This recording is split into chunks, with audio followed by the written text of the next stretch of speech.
नमस्कार दोस्तों, स्वागत है आपका हमारे YouTube चैनल में। आज की इस वीडियो में हम श्रीमद् भागवत महापुराण की कथा अध्याय 23 का पाठ करेंगे। अध्याय 23 में हम राजा पृथु की तपस्या और परलोक गमन के बारे में जानेंगे। तो आइए पाठ शुरू करते हैं।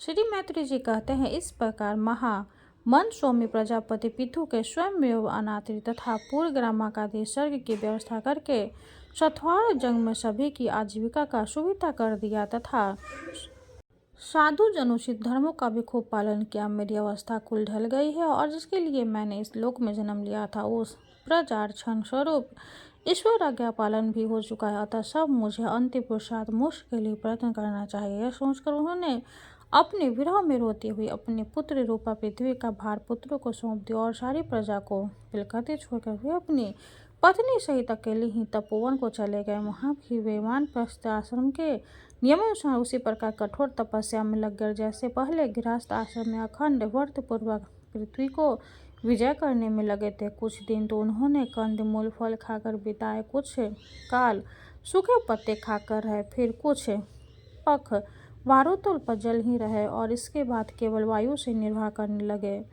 वीरवर पृथु मुनि वृत्त से रहते थे। गर्मियों में उन्होंने पंचगनियों का सेवन किया।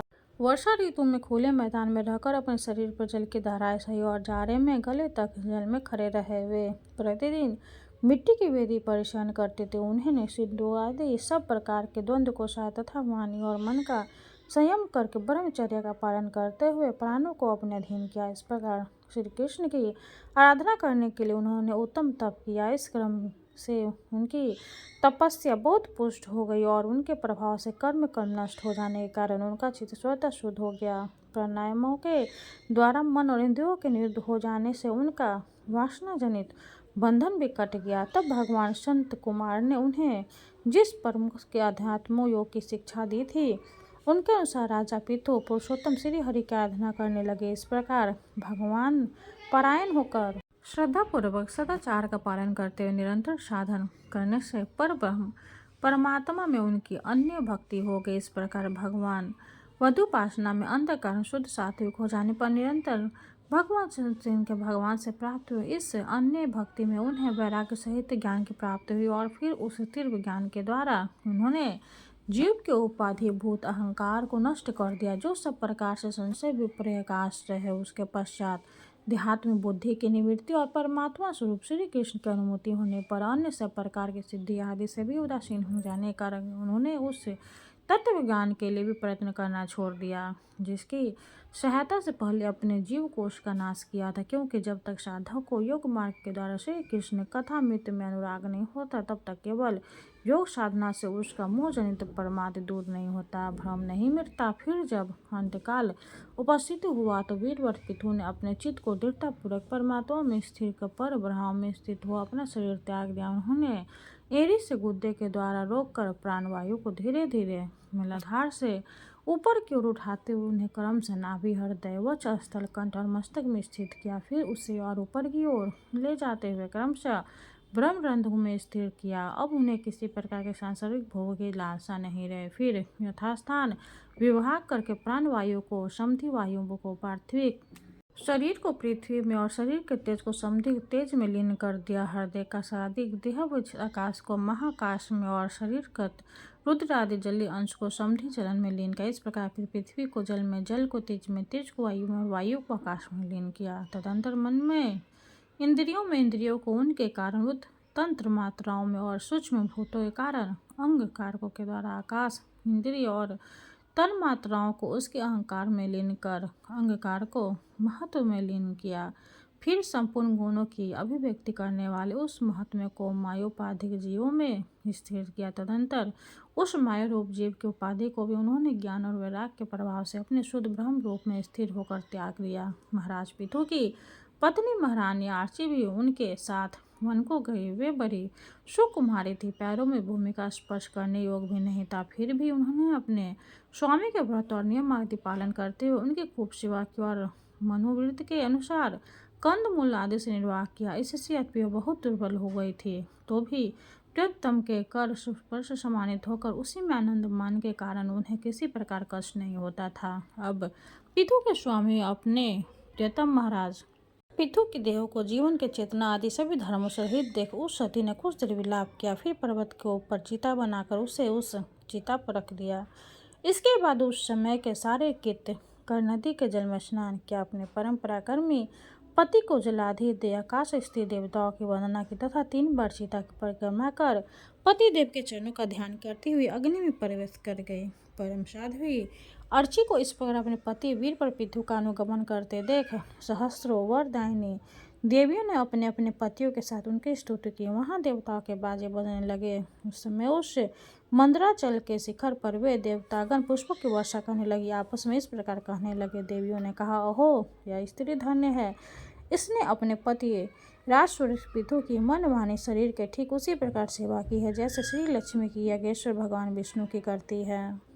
अवश्य अपने अचिंत्य कर्म के प्रभाव से यह सती हमें भी जानकर अपने पति के साथ मुस्तर लोक को जा रही है। इस लोक में कुछ भी दिनों का जीवन होने पर भी जो लोग भगवान के परम पद की प्राप्ति करने वाला आत्मज्ञान प्राप्त कर लेता है, उनके लिए संसार में कोई पदार्थ दुर्लभ है।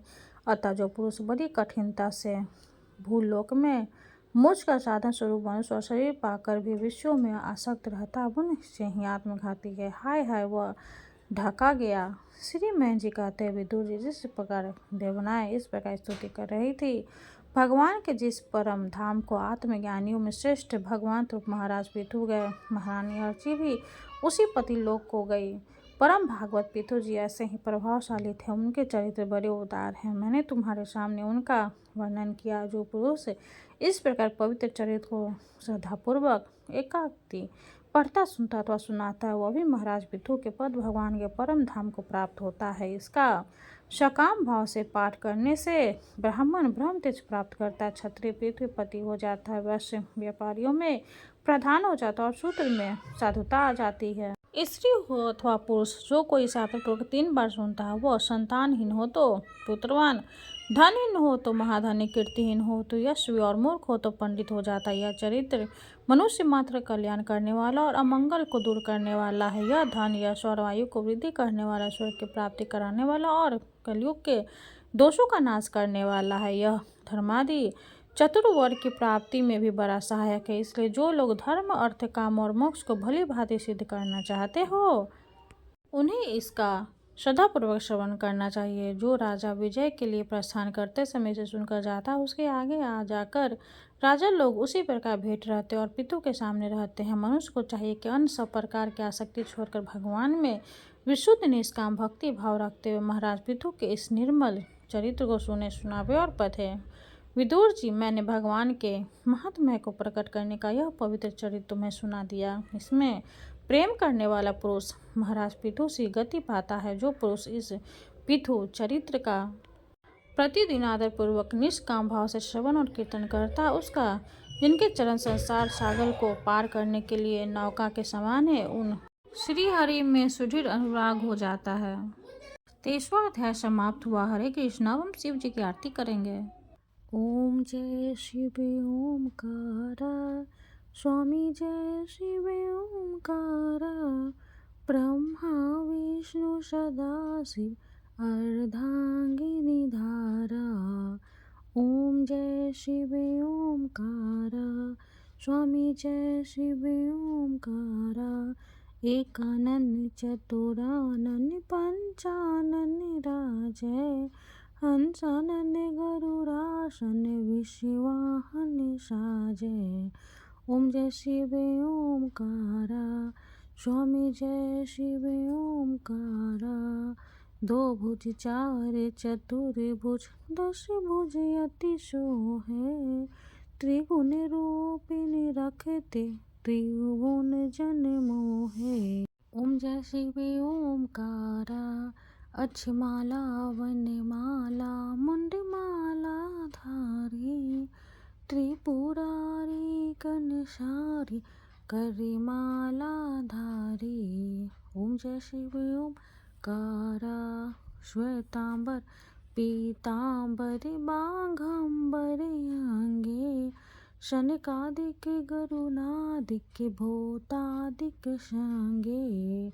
ओम जय शिव ओमकारा, गढ़ के मध्य कमंडलो चक्र त्रिशूलधारी, सुखकारी दुखहारी जग पालनकारी।